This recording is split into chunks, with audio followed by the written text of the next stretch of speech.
or Lance. If they pick Lance here, TSM gets Lyra. So this is why you ban Grace, because it just works for you in terms of the draft sequence. If you think of the different scenarios that can play out here. So Cloud9 is probably going to take Lyra here, because if they give Lyra CP Idris, they're going to lose the game. They have to take Lyra, but they can also take Lance and risk it. There's also Cath open, so they don't want to take Cath with Adagio. But I feel like Lyra is a key component here, because if TSM gets Lyra Cruel, that's going to be a really tough match against Cloud9 here. So much for Cloud9 to think about, and only 35 seconds left on the clock for them to think it all through. And let's remember how important this game is. This is fighting for first seed. This is everything to Cloud9. They haven't won this matchup across this season, and they are going to lock in the Lyra. Yeah, I would assume Catherine would be a likely pick here for Team Solomid now. Catherine Kroll is just the lockdown with the Idris to do tons of damage from the backside. It'd be very similar to what they ran in game number 1, but obviously going to be hoping for a better result this time around. There's no Grace now. They can do a Weapon Fortress again maybe, but that won't work as well, because again, Grace was the reason why their comp lost. So Cruel Cath here is going to be really strong. Cloud9 can't really play Petal, because that means they have to go Weapon Adagio. They can't play Sky. So honestly, I don't think TSM should change their draft unless they have something crazy again. Like another Saw pick, but Crew and Cath will probably be because they play this comp, they know it really well, and I feel like they're going. Flash will get a Crucible this time, will block the Adagio ultimate, and they're going to secure this game here. So let's see what Cloud9's going to do, because they don't have a lot of options to counter a Cruel and Cath combination. Could we see something like a Grumpjaw come out here, like the classic double hill Grumpjaw composition? Extremely risky. It's early game would work, but Crew and Cath would just shut that down, because once Grumpjaw's stunned and you do damage to him, he's going to lose all his living armor stacks, and he'll be very squishy.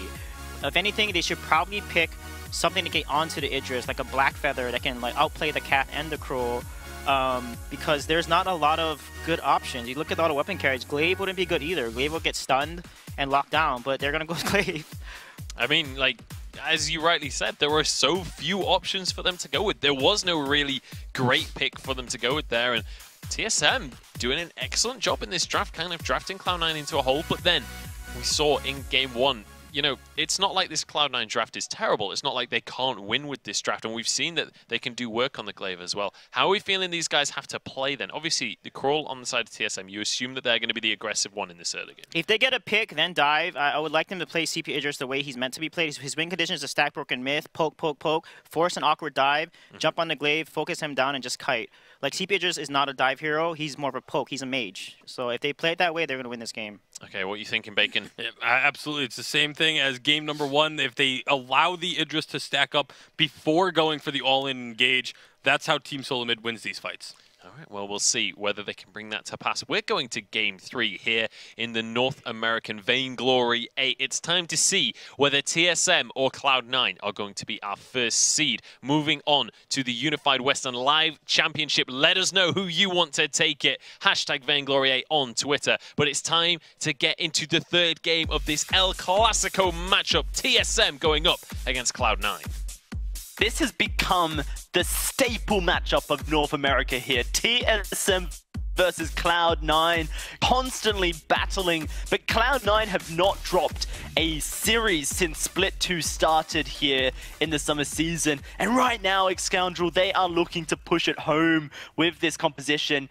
TSM, exact same composition from Game 1. Let's see if they can make it work here in Game 3. Basically a replica of what we saw in Game 1 as well, as C9 push into the TSM jungle. Are going to be Idris of Bestchuck just going to the backside jungle and taking away those camps from C9. Basically, carbon copy of what we saw here. Literally the same thing. Are we sure we're not just watching Game 1 on repeat? No, we can definitely say that we're not, because there's now a Glaive and a Lyra. And I think that's important to talk about. Let's talk about the Glaive and the Lyra now for Cloud9. How does this change the win dynamics of Cloud9 and I guess TSM as well? Oh, FlashX steals that away. Nice stuff from FlashX and a mistake from Cloud9. So the dynamic changes here is that against a CP Idris, especially Bestchuck and a CP Idris, those Divine Interventions granted a 40% damage reduction onto that target for the duration of the Divine Intervention channel, which is really, really good at preventing A, Chakram damage, but also a stacked up Broken Myth basic attack from Bestchuck and A2. It's less about that now. They don't have the damage reduction with C9. They've simply, wait a second. Yeah, Best Chuck and A is caught royally out of position here. And this is looking like it's going to be a first blood to Old School. No, it gets sniped away by Gabe Vizzle, but Cloud9 on the board. They're going to look to essentially shove this minion wave into turret to deny Best Chick and Ace some of his minions, which is actually pretty big. They are then going to look to collapse as a unit and try and push into Von C's jungle, but Von C's quite happily taking away his backs and won't lose too much off the back of that. But a really, really good early aggressive gank here by C9. Put some pressure onto Best Chuck, who was able to go and get those back minions away, so it felt like he was off to a good start. But you were talking about the C9 composition without the Grace, Dalsy. Now you add the Lyra in, it's a lot more about burst heal. They have got more mobility in this particular composition, but that's going to be slightly worse, I feel, against this Idris. You don't have the damage reduction, which I feel was just so important in the last game, Dalsy. And Echo, obviously not as picked up as by a Lyra. It's not as an item that you go as early as a Grace would, for instance. So you're only going to have that one impactful heal, maybe two impactful heals in the fight. But I think genuinely think TSM are better here. Scoundrel. Something we talked about was the lack of Crucible for FlashX in the previous game. Really strange build path, I think you'd say, for FlashX. Yeah. You know, rushing the null wave, then the Echo, and then there was no Crucible, I don't think, towards the end. Is this something that has to change up for TSM? Yes, because you've got the cruel Catherine again. Now, SweetJ talked quite extensively about how the CP Idris should be played this game. Like, played at range, played like a mage. But if TSM want to make use of the cruel, they can't really do that. Like, cruel is not... He can peel with the weakness stacks, but realistically, you are supposed to look to dive with cruel as much as you can. So you need to protect that portion of your composition from being locked up by a massive Verse of Judgment. And the best way to do that is by having a Crucible. So absolutely feel Crucible is necessary. Let's see how this gets played out. FlashX going to get afterburned into Cloud9, but he's a bit of a tanky Catherine, so he's able to survive. Best Chuck NA currently keeping up with CS despite the early aggression in the first blood to him. Last time he played the CP Idris earlier on today, he was averaging 12 CS a minute. Pretty impressive stuff. You have to wonder if he's able to do so this game due to the early lead that Cloud9 gathered. Right now, things very even. 8,700 gold to everyone as the jungle intensifies. They're just going to back off here, pick up some early items going towards what's either going to be a Shattered Glass. I imagine it'll be a Shattered Glass. Frostburn wouldn't be awful here because of the mobility of the C9 composition. You know, you've got the Lyra speed up, you've got Joseph who's going to look to dive as much as possible.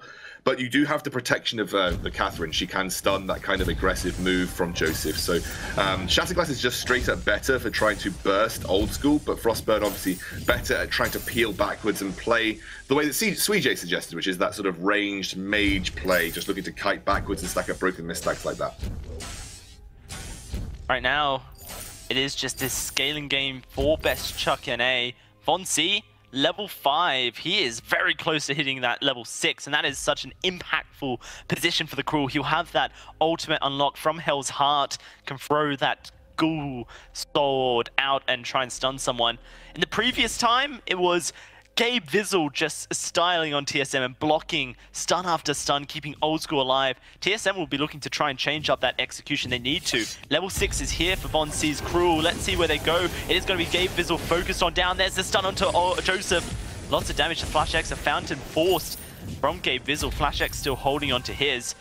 Currently TSM just going to fall back, not wanting to continue on in without finding a kill with that Cruel. One of the major issues that TSM had is they tried to chain CC, especially post-6, but it always kept landed onto Gabe Vizzle, and then they were trying to focus Gabe Vizzle when he wasn't going down.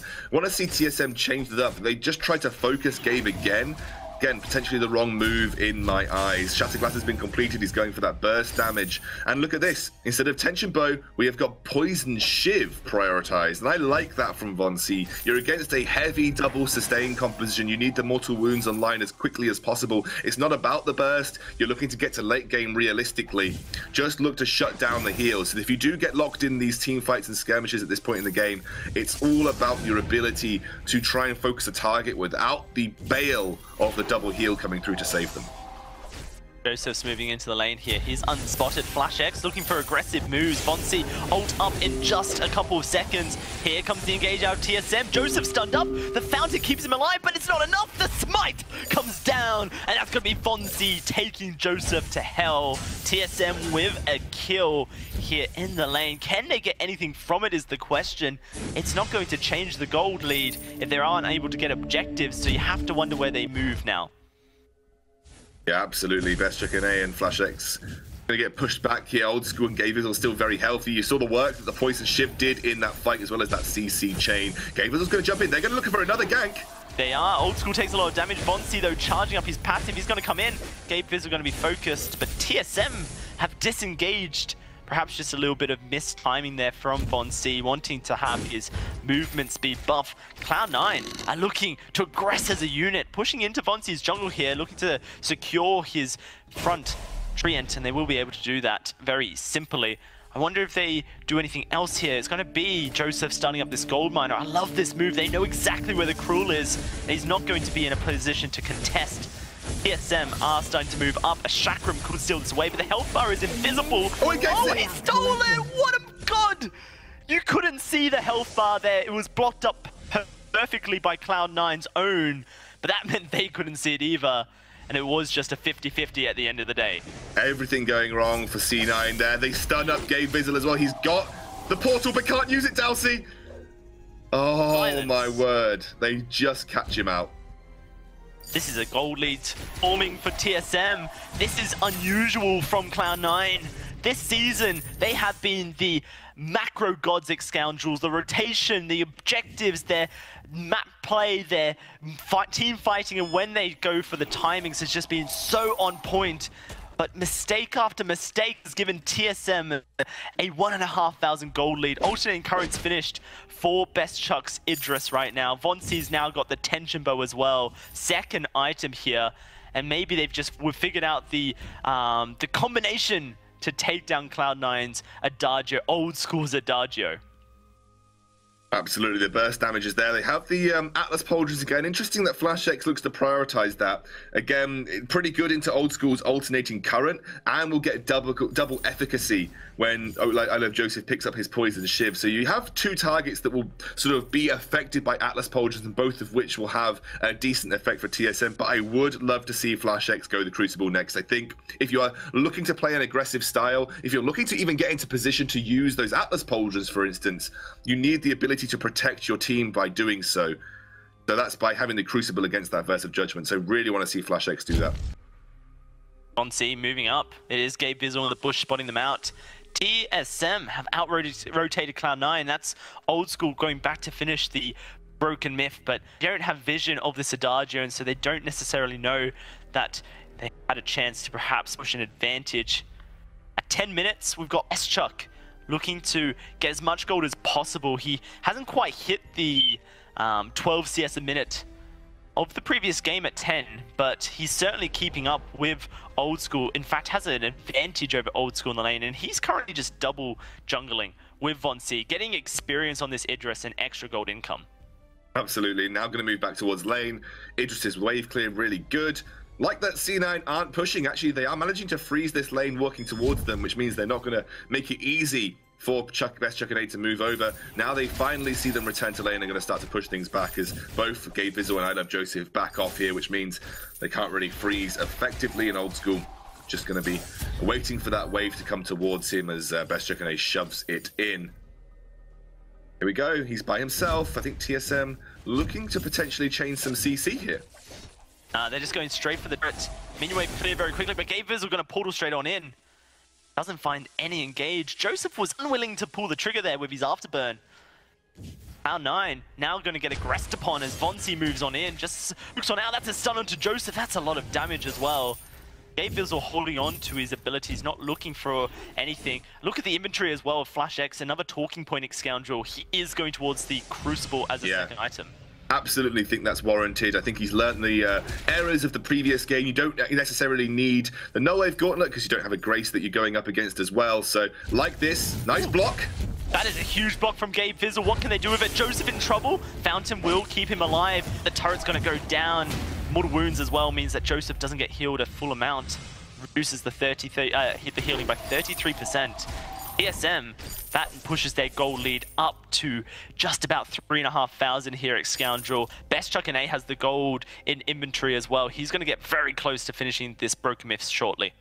Looks like Old School taking a leaf out of the previous game, knowing that maybe he needs to go for damage items a little bit more readily and quickly than he did previously. Looks like he's working towards his next damage item, which, if we were to go on his previous build, would be a Frostburn. Good way to chase down Best Chuck and A here. Have to be careful. It gets stolen.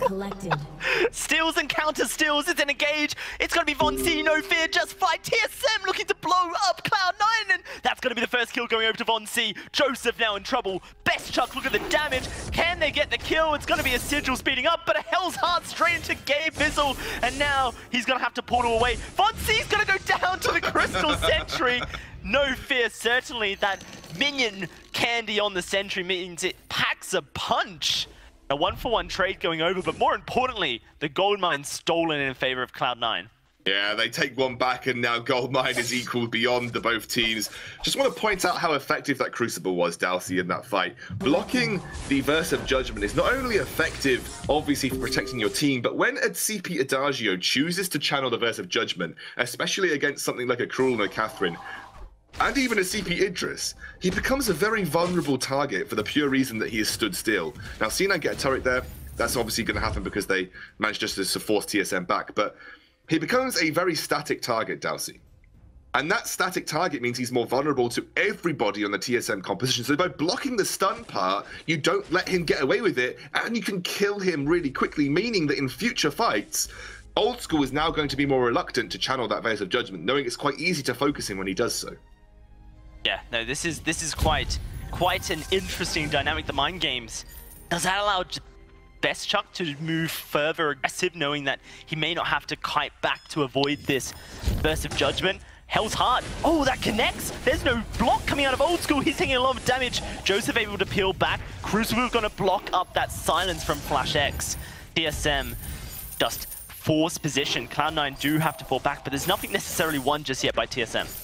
No, but they have all their items still available. They've got Fountain, they've got Crucible, got everything to work with right now. Vonsi's going to go for this Crystal Sentry. It's really good use of a fight win to just go and take something off the map. They're going to even force a fight here. Yeah, stun straight onto Joseph. There's no Fountain available for this Glaive. Look at the Best Chuck stats. That's a kill going over to Von C. And TSM are now moving in. Cloud9 feel like they're crumbling here under the TSM pressure. They have been kings of NA for so long, and Old School just gets stunned and blown up by Best Chuck and A. That's the turret going down. The gold is just snowballing in the favor of TSM. They are moving further and further ahead in such a penultimate series of North America. It's so interesting because TSM over the last couple of weeks, they haven't looked the same TSM that we have known across pretty much every VG8 split this year, Dalsy. They looked kind of like they were tapering off a little bit in the last 2 weeks. C9 were picking up the pace and bringing those points back to within contention, because if we started this split, everybody said TSM guaranteed first seed if they continue the way that they've been playing. And it takes this kind of game to bring the best out of TSM. I always feel like this when we see C9 play TSM in the VG8. They bring the best out of each other, both in innovation, game strategy, and execution. And TSM look like they have the upper hand in this decisive game to decide who takes that first seed going into the North American and Unified Western Live Championships. Very exciting stuff at Scoundrel for sure. TSM with just a 4,500 gold lead, despite the dominance that they have shown. It's enough to be warranting an advantage for them. That's roughly 1.5 tier 3 items, depending on what you're building. Where is Flash X sitting? Has himself the energy battery. Means an Echo's likely on the cards next for this Catherine. TSM moving in for a fight, but it's going to be Gabe Bizzle engaging. Joseph taking a lot of damage, looking to block up, take down this Idris. He's in trouble. Best Chuck with the heals, but he goes down. It's going to be a kill, a Burst of Judgment, but it only puts him in a bad position as Cruel finds one. Von C, no fear, finds a second. No, he doesn't. He can't get the smite because it's not yet available. Flash X going to chase down this Glaive, looking for the kill, and it is going to be the Crystal Sentry getting involved. Joseph is likely going to lose his life straight to that, and TSM with 2 kills and the Cruel standing, looking for this Kraken. And because they spent so long trying to focus down Chuck in that fight, and Chuck survived for such a long period of time, VonC excels, Cruel excels in fights that go on for a very long time because those weakness stacks build up. You can find the damage, and obviously you can look for those executing smites. Dowsey, you pointed it out perfectly, a point that we have discussed quite heavily when it comes to CP Adagio. Channeling the Verse of Judgment makes you just as vulnerable as it does threatening. And TSM with that Crucible now have the ability to punish Old School when he chooses to use that ability. They get the Kraken. Gabe didn't manage to find the steal too early with the Sigil, and now TSM look to push into the Cloud9 base. Yeah, not only that, they just gave a huge amount of gold to FlashX. He can afford to buy that Echo. And there it is, comes through. This next team fight is going to be so decisive for TSM. If they can pull their combination off, it's huge. A bait bush for Cloud9 gets spotted up with a flare, so simply shut down. The choke point turret now under siege by TSM as the Kraken comes in. There's the first one going out, it's blocked up. Here comes a Hell's Heart, it isn't going to connect. Old School though in the middle of the fight. Best Chuck, it doesn't matter, he's got the kill, and now it is this Glaive running for his life as Best Chuck decides to focus on the game. This is it. I don't think that Cloud9 can defend as Cruel VonC chases his counterpart across the map. It's going to be easy pickings for Best Chuck CP Idris. GG to TSM here, man. What an incredible series from them, and what an incredible adaptation as well, Scoundrel, to figure out what went wrong in game one, play the same composition, and do it to such success. FlashX and VonC played so much better with this composition this time round. You saw how impactful the Crucibles were in those fights. It's such a conundrum for a CP Adagio to make that kind of play, and when you have the ability to not let him get away with using that verse and punish him for it, it makes him such an easy target. That was the key difference for me in these fights, Dowsey. I think that it almost boils down to that, but also how aggressive TSM were able to be as well, with VonC getting a little bit ahead. They weren't punished in the early game, and again, obviously, Best Chuck and Ace Idris, always good. TSM #1 in North America. Finals coming up very shortly. They will face up against Immortals. Very exciting stuff. Let's break down that series win with Munchable at the desk.